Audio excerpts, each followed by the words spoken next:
이번 시간에는 인구, 식량, 그리고 자원에 대해서 살펴보도록 하겠습니다. 교과서 172쪽입니다. 먼저 인구에 대해서 살펴볼게요. 현재 세계 인구는 70억을 훨씬 넘은 상황이라고 합니다. 그리고 곧 80억이 될 것 같아요. 자, 자원은 한정되어 있는데 이렇게 인구만 자꾸 늘어나니 좀 걱정이 되기는 하지요. 그쵸? 자, 다음 내용으로 넘어가서 세계 인구는요. 보통 온대기후 지역의 하천 주변과 해안 지역에 많이 살고 있어요. 왜냐하면 살기 좋으니까 이런 자연적 요인의 영향을 많이 받았었는데 요즘에는 이런 자연적 요인을 극복할 수 있는 기술이 많이 발전하면서 교통산업 등 사회경제적 요인이 인구 분포에 큰 영향을 끼치고 있습니다. 그리고 인구 이동도 활발히 일어나고 있어요. 좀 뭐랄까 최근에는 경제적인 이유로 개발도상국에서 선진국으로 돈을 벌러 가는 인구 이동이 많이 진행이 되고 있죠. 그 다음 페이지에 나오는 내용이 중요해서요. 이 부분을 조금 길게 언급을 하겠습니다. 이 인구 문제라는 게 지역마다 다르다는 게 특이해요. 그래서 어떤 지역은 인구가 너무 많이 늘어서 문제이고요.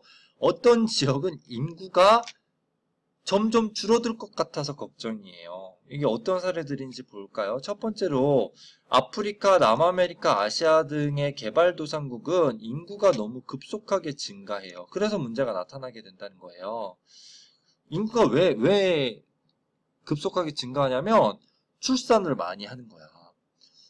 왜냐하면 그러한 사회에서는 노동력이 곧 재산이기 때문이죠. 그렇죠? 그런데 그렇게 인구가 자꾸 증가하는데 그 인구를 부양할 수 있는 능력이 부족해요. 그래서 빈곤과 기아와 같은 문제가 자꾸 발생한다는 거예요.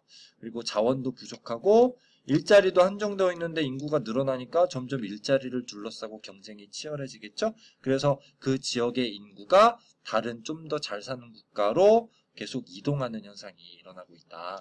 반면에 선진국, 우리나라도 지금 두 번째 사례에 속하는데요. 선진국은 출생률과 사망률이 모두 낮기 때문에 인구의 자연 증가율이 낮아요. 그런데 일부 선진국의 경우에는 출산율이 너무 낮아져서요. 인구가 감소하고 있대요. 저출산 현상이 나타난다. 그래서 이 부분을 제가 설명을 드리면 다음 페이지에 그 그래프가 나와 있는데요. 주요 국가의 합계 출산율 그래프 한번 보시면 합계 출산율의 개념은 뭐냐면요. 여성 한 명이 가임 기간 동안 낳는 자녀 수의 평균을 합계 출산율이라고 합니다. 그럼 여러분들이 한번 상식적으로 생각해 보세요. 아이는 엄마 혼자 낳는 것이 아니라 아빠와 엄마가 같이 낳잖아요. 즉 두 명이 같이 힘을 합쳐서 낳는 거잖아요. 그러면 합계 출산율이 몇 명이 되어야 상식적으로 현재 인구를 유지할 수 있죠? 그렇죠. 두 명을 낳아야 되는 거죠. 합계 출산율이 두 명이어야 현재 인구 수준을 유지할 수 있는데 우리나라 합계 출산율 보세요. 지금 이게 2011년도 자료인데 현재 대한민국의 합계 출산율은 1.2예요. 1.2. 그래서 인구학자들이 전망을 내놓기로는요. 2025년부터는 우리나라 인구가 줄어들기 시작해서요. 2100년에는 우리나라 지금 인구가 5천만 명이잖아요. 5천만 명이 반토막이 난대요.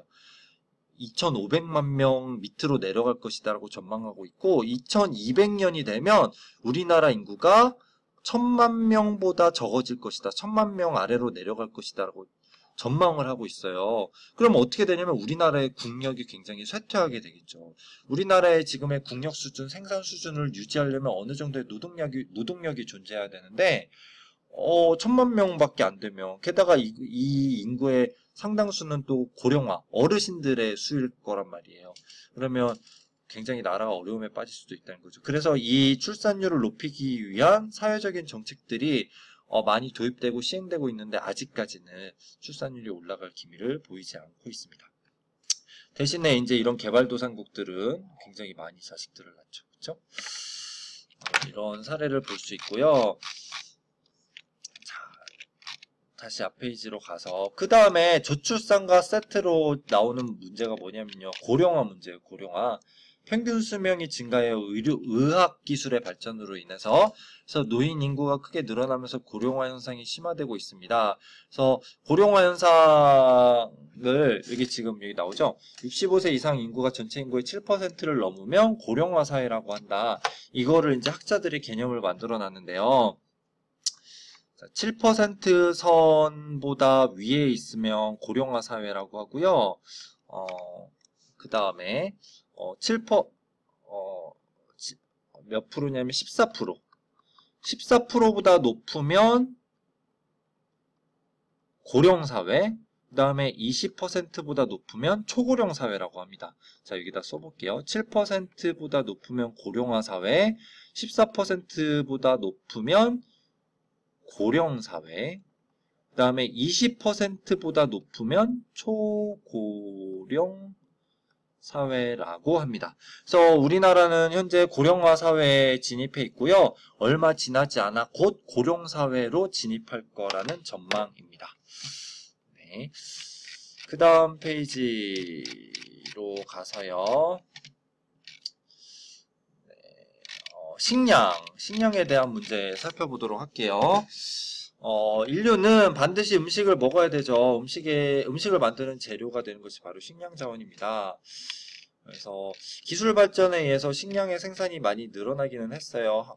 하지만 늘어나는 인구에 비해서 식량이 부족하다라는 것이 이제 걱정이 되는 부분이고요. 세계 곡물 교역량 중에서 그 교역량이 많은 곡물을 3대 곡물이라고 하는데요. 쌀, 밀, 옥수수입니다.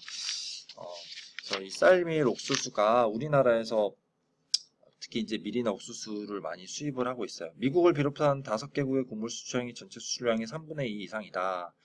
그리고 유럽연합을 포함하여 일본, 멕시코, 우리나라, 이집트 이렇게 5개의 국가들은 곡물 자원의 5대 수입 지역이에요. 우리나라가 있다는 게 놀랍지 않아요? 그렇죠? 우리나라는 곡물 자원의 5대 수입 국가 중에 하나다라는 거 여러분들이 살펴보시고요. 세계 3대 곡물 자원에서 이 쌀과 밀을 비교하는 그 문제들이 또 가끔 출제가 되기도 하거든요. 여기 보면 주로 동남아시아에서 많이 생산되고 있는 곡물이 쌀이죠. 쌀. 이 지역이 고온 다습하니까. 반면에 미국 북서부 지역과 호주 지역과 그 다음에 이제 그 남부 유럽에서 많이 생산되고 있는 이 작물은 밀이에요, 밀. 왜냐하면 밀은 쌀보다 건조한 지역에서 많이 생산될 수 있는 그 특성을 가지고 있어요. 그래서 쌀보다 밀의 재배 면적이 훨씬 넓고 국제 교역량도 그만큼 많아요. 국제 교역량이 여기 이 선으로 화살표 모양으로 되어 있는 선인데 쌀보다 밀이 더 훨씬 국제 교역이 많이 이루어지고 있음을 알 수 있죠. 옆에 보면 국가별 생산 비중을 비교해 놓았는데요. 쌀을 가장 많이 생산하는 나라는 중국, 인도, 그 다음에 동남아시아 국가들. 밀은 중국, 인도, 미국 순으로 생산 비중이 많다는 것을 아실 수 있습니다. 이러한 식량의 생산을 둘러싸고 여러 가지 문제점들이 나타나고 있어요. 그래서 식량이 부족해서 굶주림의 고통을 겪고 있기도 하고 그런 식량 부족 현상을 일으키는 여러 가지 요인들에 대해서 밑에 나와 있습니다. 그래서 여러분들이 한번 읽어보시면서 정리를 하시면 될 것 같아요. 그 다음에 식량 문제는 식량의 절대적인 양이 부족한 문제도 있지만 기존에 생산되어 있는 식량을 분배하는 데 있어서 그 분배를 둘러싸고도 문제가 나타나고 있는데요. 뭐냐면 그 일부 국가에서 기회 문제가 발생하는 이유는 절대적인 그 식량의 전체 양이 부족해서라기보다는 양은 충분하지만 문제는 그것의 분배가 불균등하게 이루어지기 때문이다. 그래서 국제곡물 시장의 4대 곡물 메이저 기업이 큰 영향력을 행사하고 있고 이 회사들의 곡물 경영량이 세계 전체의 80%를 차지하는데 이 기업들이 곡물들을 굉장히 비싼 가격에 팔고 있고 계속 곡물 가격이 오르고 있기 때문에 여기 또 이런 얘기 있죠. 갈 곳을 잃은 국제 투기자본이 곡물 시장에 진입했다. 그래서 가격 상승이 이루어진다. 이런 일 있잖아요. 그렇게 되면 돈이 없는 나라는 곡물을 수입해서 먹을 수 있는 경제적인 형편이 안 되는 거야. 그래서 굶어 죽게 되는 사태가 벌어지는 거죠. 이해가 가죠? 자, 그 다음에 자원 문제에 대해서 나와 있습니다. 자원은 인간에게 유용하면서 이용 가능한 것을 자원이라고 하는데요. 자원은 다시 재생자원과 비재생자원으로 구분됩니다. 재생자원은 계속 활용할 수 있는 바람, 태양, 물 이런 거고요. 비재생자원은 한 번 쓰면 다시 되돌릴 수 없는 거죠. 석유, 석탄, 천연가스와 같은 주로 화석 에너지가 비재생 자원의 대표적인 사례로 일컬어질 수 있고요. 이런 자원들이 뭐 어떤 지역에 어떤 자원이 매장되어 있고 어떤 용도로 쓰인다라는 부분 여러분들이 한번 읽어보시고, 문제는 이 자원이 가지고 있는 문제가 편제성이에요. 편제성. 그러니까 어떤 지역에만, 편제성이라는 건요, 어떤 지역에만 특정 자원이 집중되어 있는 거야. 그러다 보니까 다른 지역에서는 그 자원이 부족하고 또는 비싼 가격의 자원을 수입해야 하고, 그러한 에너지 자원을 둘러싸고 전쟁이 벌어지기도 하고 영토 분쟁이 이루어지기도 한다는 거죠. 그렇죠? 그래서 그러한 부분에 대해서 한번 여러분들이 살펴보시고 고민해 보시면 되겠습니다. 자, 그러면 학습 노트 활동지 빈칸 채우기 한번 해보겠습니다. 세계의 인구 분포에 영향을 미치는 요인은 이런 것이 있고요. 인구 밀집 지역은 자연환경에 유리한 지역과 무엇이 발달한 지역일까요? 상공업이 발달한 지역에 인구가 몰려 살게 되고요. 그 다음에 저출산 고령화 문제는 어떤 거를 부족하게 만들죠? 노동력을 부족하게 만들죠.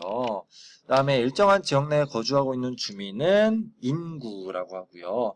인구 분포는 최근에는 교통산업 등의 사회경제적 요인이 큰 영향을 미치고 있고요. 그 다음 65세 이상 인구가 전체 인구에서 차지하는 비율이 7% 이상인 사회를 무슨 사회라고 한다고? 고령화 사회라고 한다고 언급했죠. 그 다음에 세계의 식량, 3대 곡물 자원, 쌀, 밀, 옥수수, 곡물 교역량이 대부분을 차지하고 있고요. 식량 부족 문제는 왜 발생할까요? 20세기 후반 이후 뭐가 폭발적으로 증가해요? 인구가 폭발적으로 증가하고 있죠. 그리고 이제 그 식량이 절대량의 부족 문제도 있지만 분배가 제대로 되지 않는다. 세계 곡물 시장에서 어떤 기업? 곡물 메이저 기업의 영향력이 증대하고 있죠. 그렇죠? 그리고 국제 투기 자본이 곡물 시장에 개입해서 곡물 가격이 계속 오르고 있어요. 그래서 돈이 없는 국가들이 기근 상태에 놓여져 있다. 식량 자원 중에서 가장 높은 비중을 차지하는 세계 3대 곡물 자원 뭐였죠? 쌀, 밀, 옥수수였죠. 그 다음에 곡물 수출국들이 보다 큰 이익을 얻기 위해서 보호무역 조치를 취하는 움직임을 뭐라고 하냐면 곡물 자원 민족주의라고 해요. 곡물 자원 민족주의. 그 다음에 자원과 자원 문제에서 자원은 뭐랑 비재생 자원으로 나눌 수 있죠? 그렇죠. 재생 자원과 비재생 자원으로 나눌 수 있고요. 그 다음에 광물 자원과 에너지 자원은 보시는 지도와 같이 형성이 되어 있고요. 자원 부족 문제에서 자원 분포의 편제성 설명했잖아요. 그래서 이것 때문에 자원 민족주의가 심화되고 갈등이 발생해서 전쟁이 벌어지고 영토 갈등이 벌어지기도 한다라는 이야기 했었고요. 그 다음에 뭐가 파괴될까요? 생태계가 파괴되겠죠. 그렇죠? 자원을 계속 끌어다 쓰게 되면 생태계가 파괴되고 환경오염 문제가 발생하고 대표적으로 지구온난화 문제 같은 것이 발생할 수 있겠죠. 진단평가 봅시다. 자연으로부터 얻을 수 있는 것 중에서 인간에게 유용하면서 기술적, 경제적으로 이용 가능한 것을 우리 뭐라고 한다고요? 자원이라고 한다고 했죠. 그 다음에 미래 수요를 구할 때 지속적인 공급이 어려울 것, 한번 쓰면 사라지는 것, 무슨 자원이라고 하죠? 비재생 자원이라고 하죠. 그 다음에 자원의 이동과 분배를 둘러싼 문제를 유발하는 자원의 특성은 뭐라고요? 특정 지역에만 자원이 존재하는 편제성이라고 설명했죠. 네, 이렇게 해서 인구, 식량, 자원 부분에 대한 설명까지 다 마치도록 하겠습니다. 수고하셨습니다.